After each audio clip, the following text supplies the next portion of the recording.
حمدالله محب او احمد مسعود د افغانستان د وضعیت په اړه خبرې کړي. د مخکني ولسمشر محمد اشرف غني د امنیت سلاکار حمدالله محب د ملي مقاومت جبهې مشر احمد مسعود سره د افغانستان د وضعیت په اړه خبرې کړي دي. په سلامونه مو ورکړی کوم د AFG نیوز چینل درنو لیدونکو. سلام، ستړي مه شئ، وخت مو په خیر. پام مو راګرځوم د دې ساعت مهم خبر ته او په سر کې یادونه کوم ملګرو که مو چینل نه وي سبسکرایب کړی د مهمو خبرونو لپاره در سره AFG نیوز چینل په درنښت سره سبسکرایب کړئ.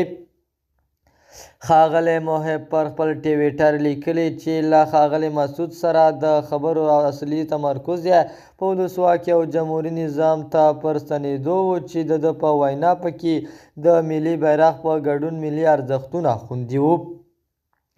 د ده په وینا له احمد مسعود سره په خبرو کې دواړو پر دې ټینګار وکړ چې د افغانستان اوسني معضلې د حل لاره لپاره سیاسي اجماع ته اړتیا ده. له بلې خوا د پاکستان سفیر د ملا یعقوب په ګډون د ډېری طالب مشرانو کورنۍ اوس هم پاکستان کې دي.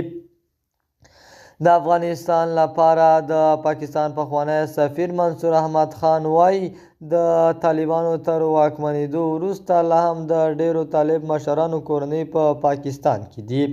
نوموړي د دغه ټولو مشرانو چې کورنۍ د جمهوري نظام پر مهال او د طالبانو تر بیا واکمنېدو پاکستان کې دي څه ونه ویل، خو همدومره یې وویل اورېدلی دي چې د طالبانو دفاع وزیر ملا محمد یعقوب مجاهد کورنۍ هم پاکستان کې اوسیږي.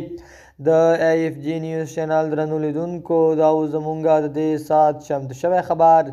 د نورو مهمو خبرونو لپاره در سره AFG نیوز چینل په درنښت سره سبسکرایب کړئ. تر بیا ښې چارې، د الله په امان.